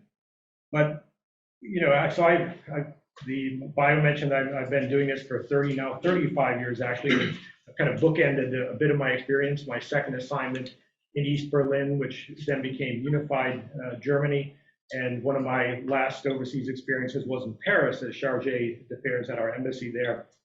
And so I was able to see firsthand, how this reconciliation affirmed by the Élysée Treaty really transformed Europe from an area of conflict and instability to really one of the most stable, prosperous places in the world. And while the presentations and our discussions touched on both the background and the history of the treaty and looked ahead to its relevance and focus today, I just want to emphasize, particularly for the students who are here today, really just how profound and rare a geopolitical development the Franco-German reconciliation has been. So, I mean, as North American students, we look across the Atlantic in 2023, and it's almost impossible to imagine that a continent where countries seem to share sovereignty through the European Union so easily, where they coordinate their foreign, economic, and social policies, they work together on the world stage in global development, were in the lifetime of my parents, your grandparents, or great-grandparents, engaged in 2 brutal wars that killed millions of people. I mean, the total from World War I was 37 million people died, over estimated 50 million in World War II. When you think about that, I mean, our recent wars, we talk about losses in the thousands, which are terrible. We're talking millions of people, refugee crises, economic devastation. It's hard to imagine for North Americans just what that meant. And but when you live in Europe and you see this history as a much closer presence than we feel here with the distance of the Atlantic Ocean separating us. I know when I worked in Berlin, I was right in the centrum, and you could walk to work and see bullet holes in the buildings down there. I could listen to German families with visiting family members from elsewhere in Germany, giving a tour describing where different buildings used to be prior to the devastation of World War II. And then in France, I was there for the 100th anniversary of the commemoration of World War I, as well as the 75th or so of the southern landings in World War II. And one of the things that just always amazed me was how 175 years down the line, people young and old turned out to acknowledge the lives lost so many years ago, to recognize these sacrifices. I mean, every town square throughout Europe has a cenotaph with the names of family members inscribed from both wars, really leaving a loss that was never filled. So, all of this, this history is deeply embedded in the European memory, and it really was an extraordinary leap of faith on the part of President de Gaulle and Chancellor Adenauer to overcome this European tragedy that we are acknowledging and discussing today, to see what lessons we have learned about the possibilities for overcoming conflict, from making allies of enemies, and for overcoming nationalism and division to build cooperation and unity. So with that, let's jump into our discussion, and I'll try to frame a few questions and engage everybody here. But I thought I was struck by Mark's comments about vision and the importance of vision and commitment and political will. And there's often talk about differing visions for Europe between France and Germany. And I know President Macron, who I admire very much for his somebody who works hard as a politician to outline a vision, to kind of go above the humdrum daily politics. But he's certainly, in a number of very prominent speeches from Sorbonne and when he received the Charlemagne Prize, he outlined a vision for a sovereign, united, democratic Europe. And of course, in Germany as well, now that we have new leadership under Chancellor Scholz, and with the Ukraine war, we have the Zeitenwende, which has begun to shift with the German vision a bit. So I guess my question to the panelists here are the French and German visions for Europe's future compatible? And are they realistic? I mean, as President Macron, we talked about defense policy as well.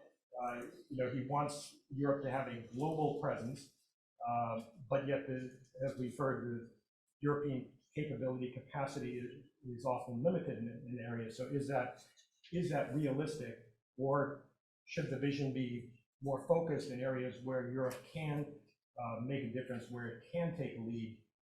Everything in politics is a bit of prioritization. So, do we think are the visions compatible? To the extent they're different, will they continue to limit the scope of European action or French-German cooperation? We'd like to tackle that.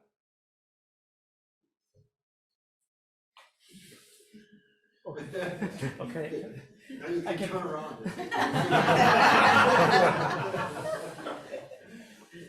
I can try to make a start.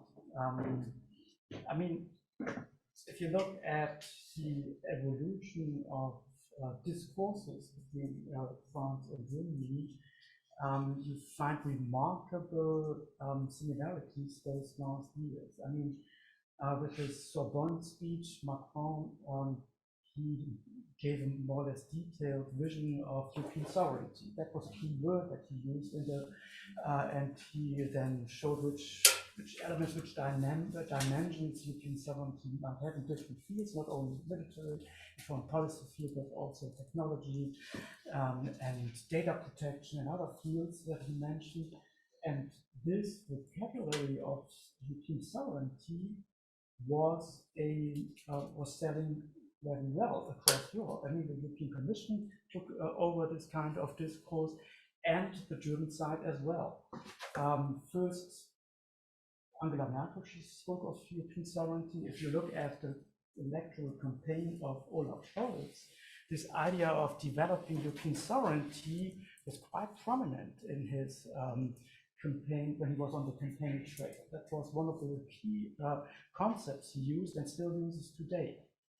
The Germans were less happy with the idea of strategic autonomy because that concept originated in the field of defense and security and had also always the connotation of being directed against the US and against NATO, building something like an autonomous European defense, which the Germans thought is not a realistic perspective.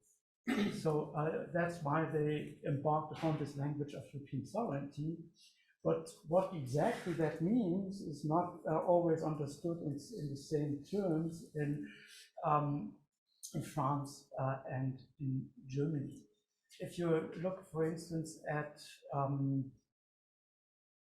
problems such as supply chains disruptions that we lived in the context of the COVID crisis, I think the French have more tendency to say we have to relocate important production in critical commodities to Europe, whereas the German approach would be more, we have to be more resilient, but that can mean diversification of suppliers across the globe. So what I mean is that France might interpret European sovereignty a little bit more inward-looking, independence. The same reaction, by the way, that France showed when the oil crisis hit in '73, the quadruple of the oil price in '73, building an independent nuclear power plant in order to get independent, whereas others looked at more diversification of where they got their fossil fuels from.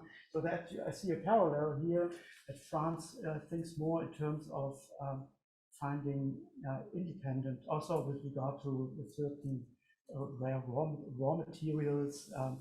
And another example would be in the defense industry. France is very keen on having a European defense industry and translates the idea of autonomy or links that to have a European important defense or armament base. Whereas Germany made the controversial decision to buy F-35 fighter aircraft, and is more and autonomy is more we have to get good equipment at a good price, and wherever it comes from, so to say, to exaggerate a little bit. You see, autonomy and sovereignty might mean different things in France and in Germany. Our first take on that. Okay, no, thank you. Delphine, would you like to jump in there? Yeah, thank you very much. Well, I was thinking about several ways to answer, and actually, well, to try and put it quite quick, I would say that even though French and German visions of, well, where Europe would go are not always completely 100% compatible, we need both French ambition, as for instance in the Sorbonne speech, and German pragmatism. And this is what makes it work. This is the glue that sticks the European project together. I would like to provide two examples that really, well, embody, in my opinion, these divergences that can sometimes happen between France and Germany and still give results. The first example is PESCO. When PESCO was adopted, it was actually the German vision of PESCO that was adopted by the European Council, whereas the French vision was more of a minimalist vision, were like a small group of states, around 10 states, but 10 states that would commit to the full spectrum of military involvement, which means, well, which would have included in the French view military intervention if needed. The German view was slightly different. It was a more inclusive view, so to include more countries, even though this would mean not act on the full spectrum. And actually the German vision of PESCO is the one that prevailed, that was adopted. But in the end, PESCO is today, well, something that gathers states around 60, I think, 60 or 65 projects. So in the end, well, it was launched. Some of the projects are not so far, but some, well, some have started.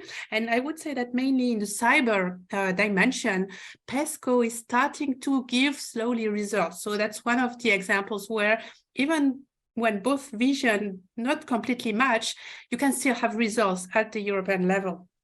And the second example I wanted to provide is the strategic compass that was started under the German presidency in 2020, and that was ended in under the French presidency in 2022. And here again, there was quite a difference at first, because when the Germans started to talk the French into the idea of, well, working on this compass, there was kind of a skepticism in Paris, actually, and mainly in the defense ministry, where some of the people say, well, we already have the EU global strategy, why another document, what will it bring? And actually, the German convinced the French that it was a good idea to try and rationalize what the EU was thinking strategically, and the French really then took the leadership in their presidency to finalize its strategic compass. And of course, here the war in Ukraine played a heavy role in shaping the compass. But there again, that shows that even though at first the visions were not completely on the same page, in the end, there is a result. It's not the optimal results that we could hope for, because, well, in my opinion, at last, the strategic compass is not ambitious enough, but at last we have a result. Great, no, and so I mean that suggests while there are differences in vision, that to the other elements, if there's political will and conviction, you can pull that together and come up with common solutions. Do you want to jump in on that, or can I pose another question? So I wanted to bring our students into this, Jasmine and Luca as well. You know, panelists from Canada and France, and I know you're both actively engaged in studies, European issues. So as you've heard all the excellent presentations today, and as you draw on your knowledge of the relationship and your experiences studying, you know, across the pond from your home, you know, what do you think should be the priority areas for the Franco-German relationship and, you know, the European Union more broadly going forward? You know, how do you think France and Germany can best work together to advance what you think these priorities should be? Well, I would definitely say that one of the biggest constraints leading into the EU is this restriction of domestic factors. So notably, France, we see increasing and alarming rates of Euroscepticism, especially in young people, whether it be for Mélenchon on the right or the left-hand side of things, or Le Pen. Young people are increasingly supporting leaders who have anti-EU beliefs, whether it be for labor practices and wants for reform around labor, or for anti-immigration sentiments as well. And so one of the biggest priorities has to be harnessing this and recentering the language exchanges and the other constraints embedded in the Élysée Treaty in order to keep cultivating a strong relationship. Yeah, well, for me, I mean, like the biggest issue for the young generation would be the climate change, the fight against climate change. As we've seen, Europe is facing climate change, as evidenced by forest fires in the south of France, as well as repeated droughts, or the emergence of less and less fertile soils. In Europe, as well as all over the world, many young people are getting involved in march like Youth for Climate, if you know. And in the past few years, we've seen in Germany, at the early 2000s, the Energiewende, which is the like the big transition of energies in Germany, as well as in France with the Convention Citoyenne in 2020. So there's a lot of things to do, a lot of things to improve, but I guess that a common voice, a common project, a common strategy between both countries would be the solution and the good strategy to adopt to fight climate change. Excellent. And I mean, on these issues that you highlight, I mean, one of the things we've spoken about here is how the Franco-German partnership has been a driving force in the European Union, whether as an engine or a cupola, as we talked about. This has in fact been an explicit goal of the treaty, which recognized, and this is from the treaty itself, that a reinforcing of cooperation between the two countries constitutes an indispensable stage on the way to a united Europe, which is the aim of the two peoples. So that's from the treaty. So I guess the question is how the Franco-German partnership in dealing with some of these issues can operate more effectively within the European Union, because I mean there have been cases where there has been resentment of France and Germany getting together, coming up with the proposal, and other countries feeling left out, particularly some of the Benelux countries in some cases, or Central and Eastern European countries who have a different view, different priorities. So to all of our panelists, question then, in advancing some of these new challenges, climate change, energy issues, social issues, how can France and Germany both maintain that impetus and leadership without antagonizing other members of the EU and being able to bring them along to grapple with these new challenges? Would like to jump in? So we can avoid a staring contest while you stab at it. But I think it's also really important to differentiate the difference of bilateral relations and the relations of the EU and the country. So we see, for example, in Germany's relations with Poland, how they're able to maintain a very strong trading partnership, and how that has been a mechanism by which EU Euroscepticism has decreased a bit. And so not only looking to the mechanisms outlined in the EU itself, but also leveraging bilateral partnerships and strengthening ties on a bilateral basis. I think in the field that you mentioned, especially with regard to climate change policies and the energy transition, I do not see the need of complete homogeneous approaches of the two countries. I think at the European level we set some important objectives with regard to reducing CO2 emissions or greenhouse gas emissions more broadly towards 2030 and then towards 2050. But we must respect different traditions and different energy mixes in different member states. The important thing is to get there, but we must, I think, in order to avoid bringing up tensions, not the least between France and Germany, we have to respect that we choose different paths. And if France is going into the future towards a renewal of nuclear energy, so be it. That's their choice. I mean, it's in the treaties that the member states can choose their energy mix. We cannot impose that on individual member states. And if Germany wants to use more of the renewables, then let's do it.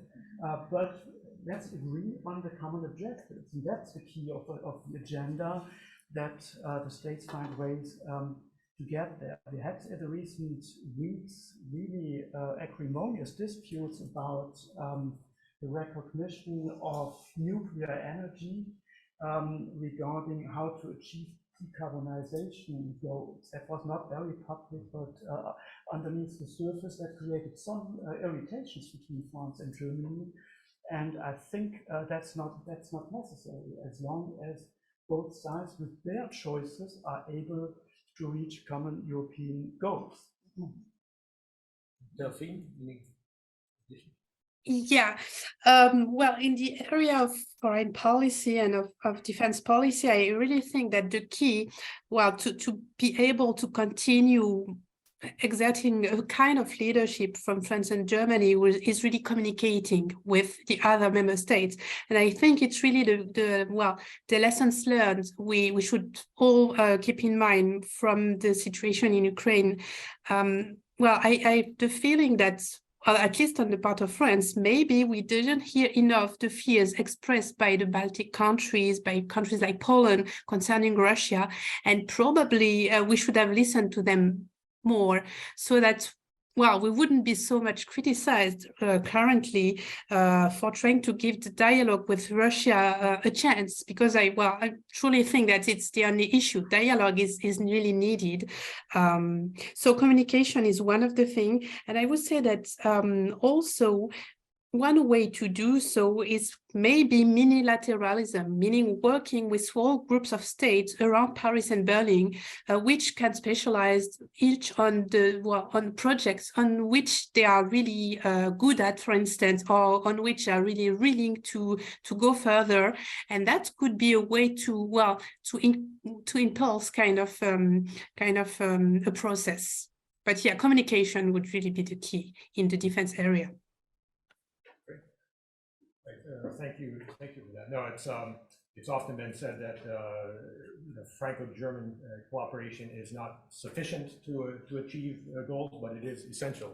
If you don't have that agreement, you're not going to go very far. But you also need the engagement and support of the others. And I think how France and Germany are able to manage that in a very diverse European Union will be a key factor of how successful the partnership is going forward.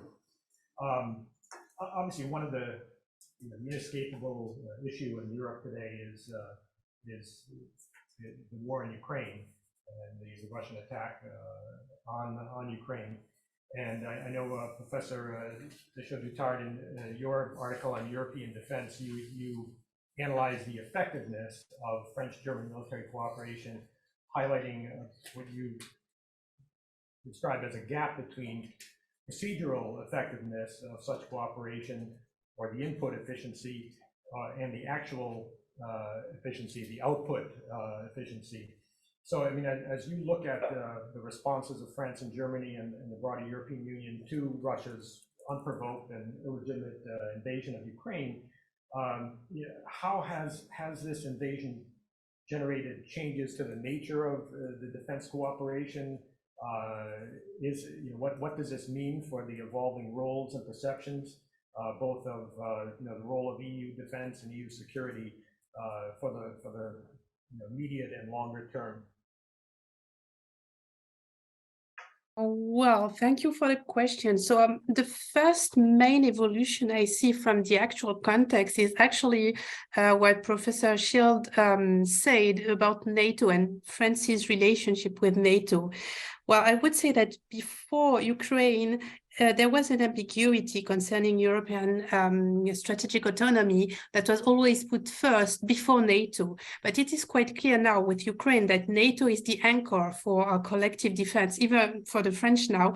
And it's quite clear when you look at the renewed strategic review published by the French state in the beginning of the year, where actually the first strategic priority of France, it's nuclear dissuasion, and NATO stands before European strategic autonomy, which is really a first in the French strategic thinking. So I guess it's, well, an adaptation to more pragmatism, I guess, and maybe the recognition of what all the other Europeans have told us for the last decade, that NATO should remain the anchor of our collective security, because it's an alliance that exists for many, many decades, that works, and we can't spend twice a budget that we have difficulty together. So that's the first issue.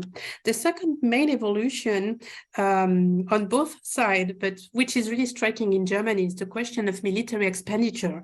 Well, there was a first step into spending more for defense with the terror attacks on Europe, in France in 2015 and in Germany in 2016, that really started the movement, because already under the Merkel government, there were some ideas of, well, spending more for defense.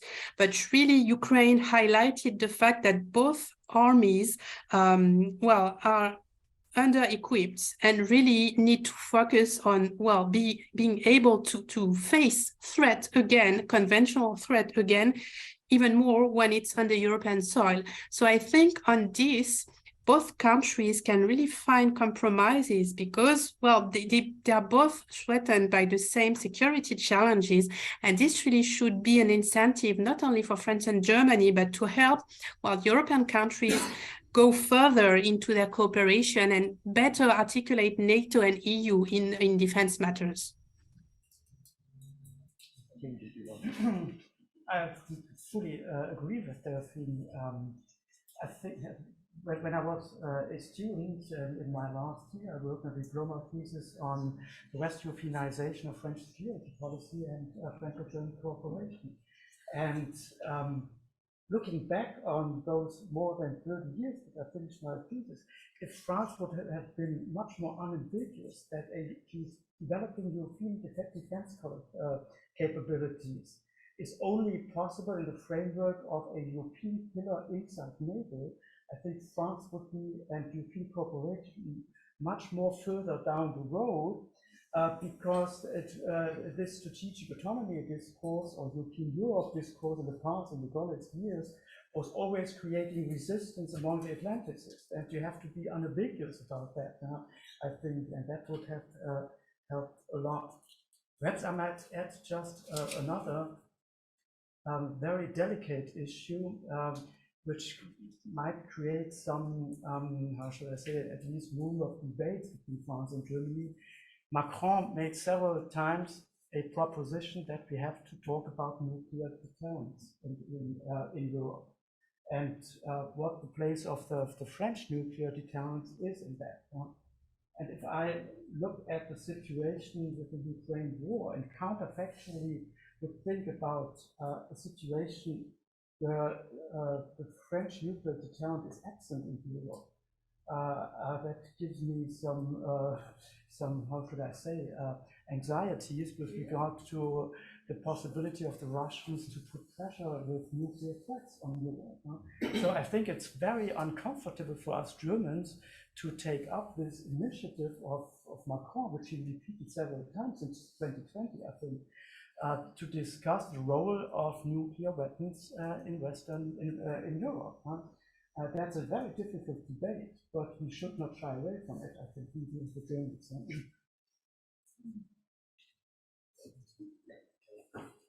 mean, to echo everything that was said previously, I think another aspect of this is this very palpable sense of a renewed idea and commitment to the European identity. You see this rhetorically in the Versailles Declaration, that it's about the values of freedom and the values of democracy. And this isn't only a rhetorical commitment, but using the language of conviction and political will, this has been matched by recent commitments to invest mainly in the military support Germany. It's 100 billion into the Bundeswehr, which is one of the first times that they're adhering to the NATO 2% target. And Macron paralleled this with a $413 billion investment, but until 2030. And so again, it's for this first time a renewed sense of conviction and the will to actually put policy budgets to this in Europe. Yeah, maybe on a personal and local level, we could also talk about like the idea of common army in Europe, because I have this impression that besides the fear, the anxiety, and this feeling of brutal return to reality in Europe, thousands of young people like me and like other people in France, also in Germany, have the sort of relaunch of the Europeans' feeling of belonging, and that's something new. And this sometimes leads me to ask myself, is a common army in Europe relevant today in the world?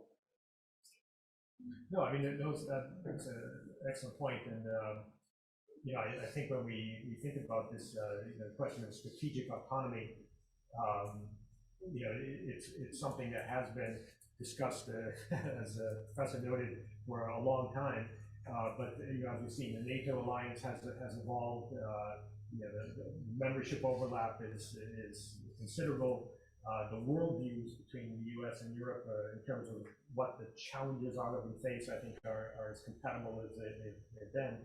And it does raise questions: what is the extra value added, the output efficiency of strategically independent European defense? And you can think of areas where Europe may have an interest in Africa, trying to tackle some of the instability there that leads to migration up through the Mediterranean. That is not necessarily a shared NATO priority, but one that nevertheless, Europe would like to focus on. And I think the EU mechanisms do offer a degree of flexibility to deal with that. Maybe not the capabilities always, particularly with air, the ability to move forces, which often rely on U.S. or other capabilities. But I think it really does kind of open up a larger question to strategic independence. What is the real value of that in Europe today? But let's put a pin there. I have many questions we could go on, but I did want to open the floor to all of our guests today. And I know you've been listening closely and carefully to the excellent presentations and the thoughtful answers here. So the floor is open, and let's if you like to jump in there. Well, my understanding is that the first treaty came about with defense and weapons. But now the future, and now we are talking about billions again and weapon system and even nuclear weapons maybe, but the future, isn't it about how can we make that world a safer place? For example, the huge migration crisis. How can we be peaceful even in light of the war that's going on? But should that be the emphasis? How can we be peaceful rather than could we have more armament?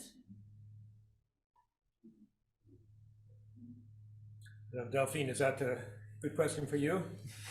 Yeah, why not? So I think, well, we need to be realistic about the world as it is. It's a world in which power politics has made a big comeback in the last decade. So we really need to take that into account if we want to keep the EU as a global actor that really counts in the world, and within which France and Germany have a role to play to pacify the world, actually. So we can be realistic, which means we still need to prepare for war, because you can't make peace if you don't prepare to face the war that can come. But where I agree is actually that what France and Germany have tried in the last years, and I would say since the annexation of Crimea, is actually the peace talks. We've seen that, well, Putin doesn't really believe in such a method, in such an approach. So that's why we need to try something else. But it doesn't mean that negotiation is off the table. I really think that's one of the key force of the French-German engine. We have grown into negotiation. It's the habits that we have developed since the end of World War II with our political reconciliation. And this can really be an example for countries that experienced conflict to see that even though you had a strong conflict, you can still decide to reconcile and to negotiate and to solve your divergences, not using arms, but using words. Mark. Yeah, thank you. I just want to follow up because when I listen to you, I had the impression that you meant it as a contradictory statement. You either have weapons or you have peace.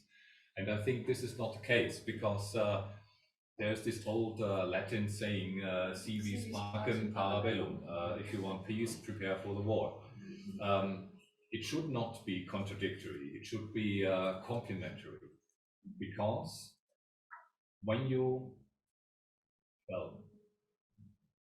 have weapons, or when you are armed, you show that you are ready and able to stand for your values.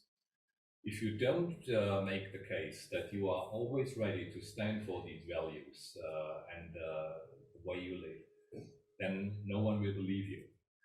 And this is, I think, the big mistake also Germany made. We, for many years, lived in the illusionary world that we are surrounded by friends. Yes, this is perhaps right for the sunny days, but what about the rainy days?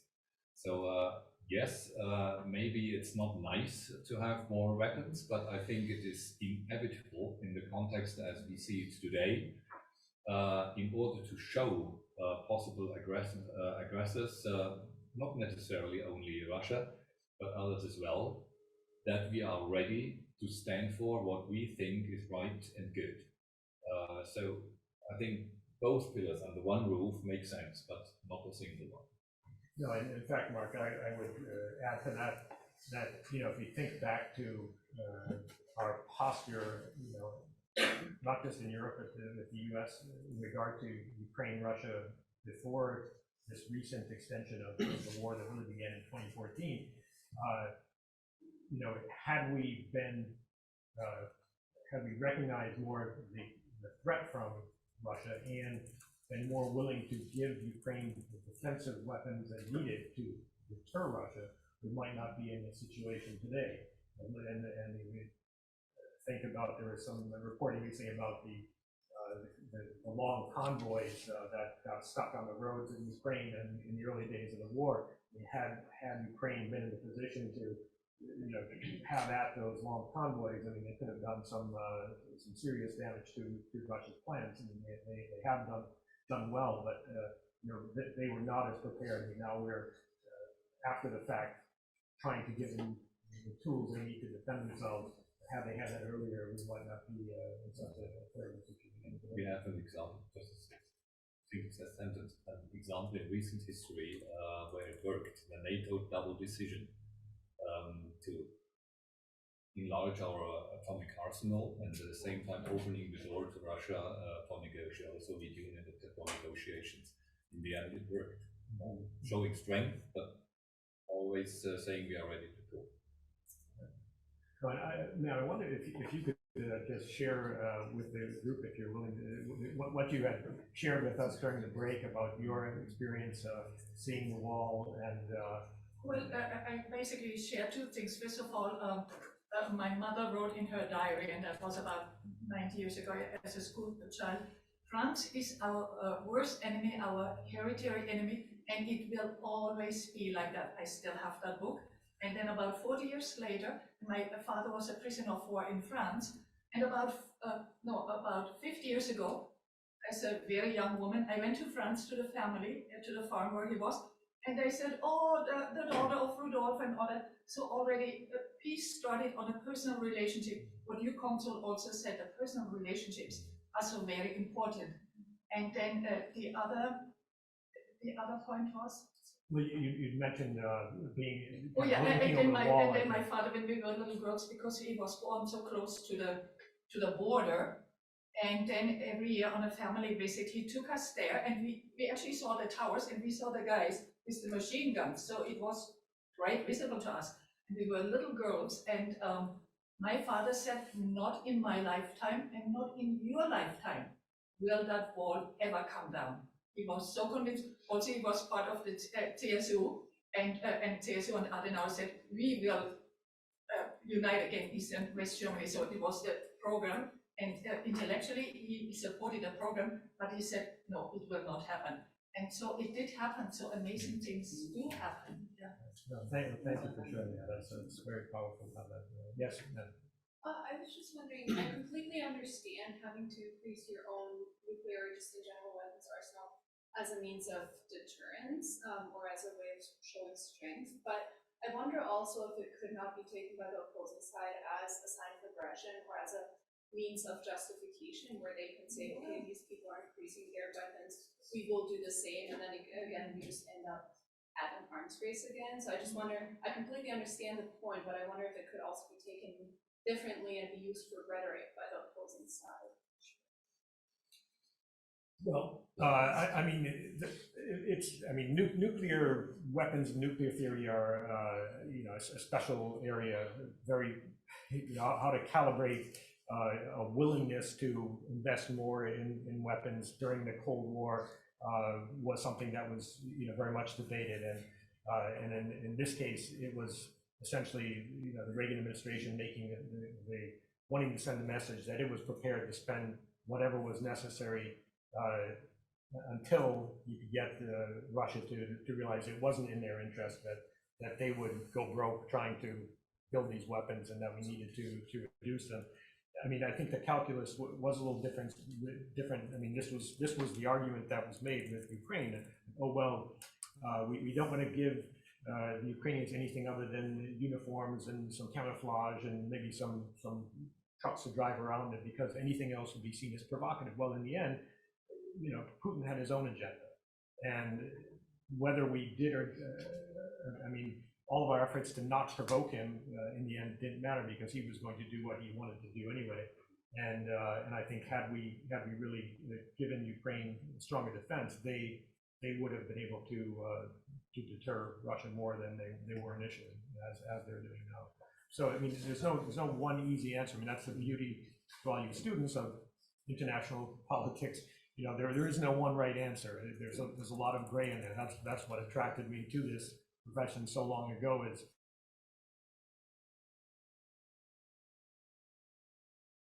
but the world is messy, and so as academics, as policymakers, we have to try to navigate these very murky waters. Yes, sir. Yeah, sorry if it's a bit long-winded, but I'm just thinking about sort of the background when the treaty was signed. There's also in terms of foreign policy and the other parts of the world, according to Europe, France was sort of the colonial power in sort of losing different colonies, whereas Germany was there wasn't too much of a colonial influence for decades at that point. So which leads sort of to today, with German and French collaborations on military interventions overseas, as mentioned in the presentation, Mali. It's more or less places in Africa where France has had quite a lot of influence in those areas. And just thinking about the thing about strategic autonomy and how the more dominant view now is Franco-German relations are more like the European pillar for NATO.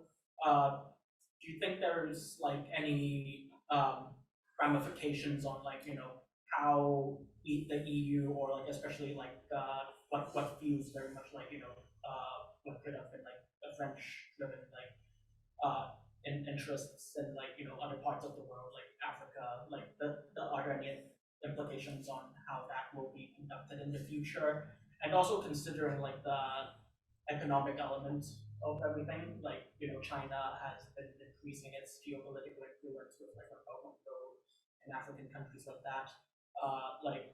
Does that also pose a challenge to the EU when it comes to handling these neighboring when it comes to interacting with these neighboring regions, and if there's also any divergence between the EU and the US, especially when we think of it as a NATO, when we think of a NATO point of view versus sorry if there's a divergence in that aspect too. So sorry if it's very long-winded.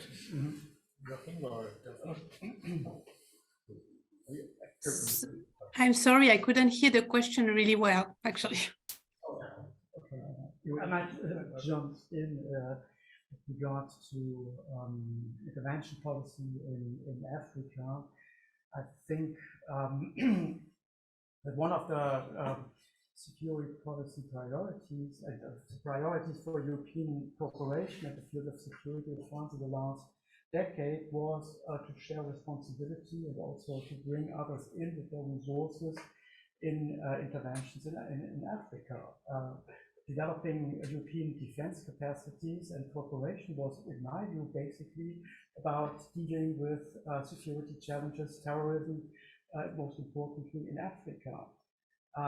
But the war in Ukraine changed the perspective, both in in France and in Germany with regard to the importance of national and collective defense. In addition, we see that France runs into ever more problems with its military presence in Africa. We saw it driven out of Mali, basically, and the same happened more recently in Burkina Faso. So it's not self-evident that France is taking risks with military interventions, willing, unable to take risks to fight terrorism, for instance, in Africa anymore. And with these experiences also of German support for training missions in Mali, for instance, and other, that Germany too is more, how should I say, reluctant to subscribe to new commitments and taking risks in Africa. So I think that that picture changed quite a bit since 2 or 3 years with regard to potential military interventions in Africa. So, Delphine, the question regarded the difference between France with having had a colonial empire versus Germany not having that, and also looking at, in terms of EU's activity, if you look at China's competition in Africa, and yet the EU wants to engage in Africa and trade with Africa, does that mean that the EU should have its own ability to act there as well? Yeah, I think it's really a question of strategic importance for the EU, actually, because when you look at, well, the last votes at the UN General Assembly, it seems quite clear that the influence of European countries, and among which countries that had colonies in Africa, with which countries they had strong ties, it's declining because, well, these countries don't aim at following anymore what the former partners say or ask them for. And in France, actually, it's of a peculiar concern when we look at Wagner taking stance in Mali, for instance, Burkina Faso turning its back towards France. It's a very hard concern. And it's even more true when we look at how the EU is perceived in the world globally. And what is quite clear, and there again, I think it's one of the lessons of the war in Ukraine, it seems quite clear that for Putin, the EU doesn't exist. It's not an interlocutor. It's not someone to talk with. Putin talks with states, but not with the EU. And what also struck me is that President Zelensky's first visit was to Washington and then to London and Paris way before Brussels. And again, that shows how much the EU still has to work on its collective stance in the world. Because I really think that in today's world, well, that's kind of the only issue if we really want to weigh on this world and to keep the liberal international order running, which is, convergent with the EU norms and how the EU promotes norms of democracy, of freedom, etc. We have to push more towards an EU that is collectively perceived as an actor that is heard in the world. No, and that's a fascinating point you make about Putin. For Putin, the EU doesn't exist because when you think back, it really was Ukraine's desire to join the European Union, and the likelihood that would create a stark contrast between a more thriving, prosperous Ukraine and a not so thriving Russia that really generated his focus and attention on Ukraine. So that's a fascinating point. Thank you. So I know we're close to the end of time. I don't know how flexible we are in academia. You're a bit flexible. So I know there are a couple more questions. So maybe we could try to take. It would just take 2 questions and then turn them both over to our panelists here. So who? Yes, sir. You can hit the first one. So just continuing on the topic of war in Ukraine. But again, I'm a history student, so I'm not as well versed in terms of foreign policy as some of my peers may be. But I'm just wondering, why isn't, again, going back to the notion of why isn't peace emphasized more in the discourse in this war? And also, along the same line, if France and Germany are prepared to kind of spend money to defend Ukraine right now, are they also prepared to spend money to rebuild it as well? because after a war there is always a process to rebuild, as in 1945 there was. And also, is there a difference in approach between the two states in this issue? Why don't we just take that question, because we have two questions built in there. So who'd like to definitely. I mean, reconstruction is definitely a priority again in the Versailles Declaration, Section 2, which highlights that once the aggression is over, the EU will take collective action in rebuilding Ukraine. So it's definitely a priority, but perhaps a bit longer term than the immediate cessation of fire and the end of the war itself. But again, I think right now the military priority is really in supporting the arms to Ukraine at the moment on the ground.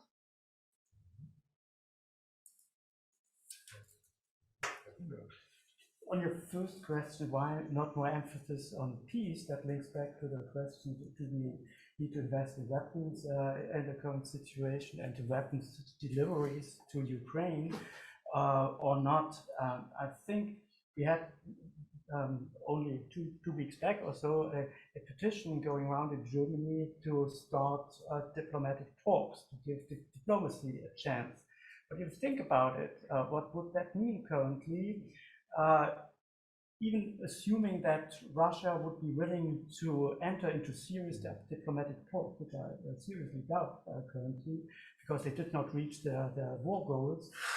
If they would, then what would a settlement look like? It would mirror more or less the realities on the military ground, meaning that Russia would be have a reward for military aggression. And what would be the lessons drawn from that in the future? I might think that anyway, if a future aggression, let's say in Moldova, which would be military more easygoing, of course, than in Ukraine, that this would be possible, and there would be some strong reaction from the West, but sooner or later they would be willing to head for a diplomatic settlement, perhaps, and accept realities as they did 2014 with the Crimea annexation. So that would be kind of pathological learning that you are rewarded for aggression. That's why weapon deliveries might change the situation on the ground and give peace a chance. I give another example. You gave the double decision of NATO. I would cite the example of the war in Bosnia. What changed the situation and what led to the Dayton agreements in 1995?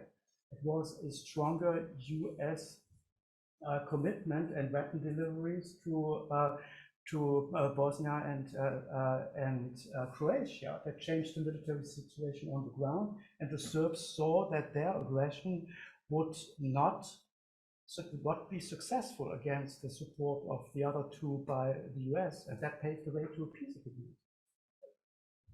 No, I mean, it's defined peace, and I mean, the whole point of the liberal world order that we have worked so hard to defend is that it's peaceful, stable, prosperous, and this is what has been put at risk. And you know, President Biden spoke in Poland just a couple of days ago, and he noted that the appetites of the autocrat cannot be appeased as in negotiations; they must be opposed. He said they only understand one word: no, no, no. No, you will not take my country. No, you will not take my freedom. No, you will not take my future. So I think that's, you know, when you think of World War II as well, you know, there was no negotiation that brought an end to that terrible conflict. And in the end, you know, you can't be compromised when someone's wanting to take away your existence, your future. That's really the goal, is to take away the existence of a country. So I don't know if should we wrap it up there? I think so, yeah. Sorry. Just add, because your last question, what are the positions of France and Germany on that? I would say, if you allow me, Nicolas, to say the absence of hostilities and military selection is not peace. Does not equal peace. Peace is much more. And I think in this position, France and Germany are inseparable. There's not a piece of paper which is between us. So this is the clear line for Paris and Berlin. And if I could just, as a final comment, note that, you know, one of the things that I've always been fascinated with, and not only with the Franco-German relationship, but the broader European Union, is just that density of personal contacts. And really what this treaty did is it created regular contacts, not only with heads of government, ministers, cabinets, and so there's so much day-to-day contact that it's almost inconceivable to think of not consulting the other country. And I think Chancellor Schultz mentioned this in his remarks, where he said it may well be this everyday quality and matter of course character of the Franco-German relationship, and how this has become second nature to us, that makes our relationship so exceptional and unique. So with that, thank you for the opportunity to be part of this today. Over to you, Craig. Thanks so much. This was a fascinating last round, I think so. Congratulations. No, it's also after midnight now. So, you look still like lively, fantastic. Great. Applause to you.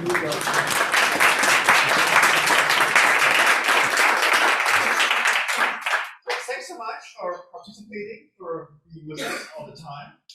Nobody left really after the break, so wonderful. Thanks for all the panelists, and again, my gratitude to Nicolas and to Mr. Eichhorn for all the support, wonderful. And hopefully we can continue it in 10 years from now, 70-year anniversary of the Élysée Treaty. I can tell you the tradition. Joachim Michel was here to the 50 years anniversary event I organized 10 years ago. So there it is. In 10 years they may be looking different or so, but still the treaty may exist, and let's hope the best. Thank you very much. Have a nice trip back home.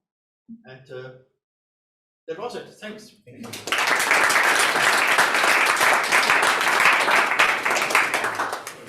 you both.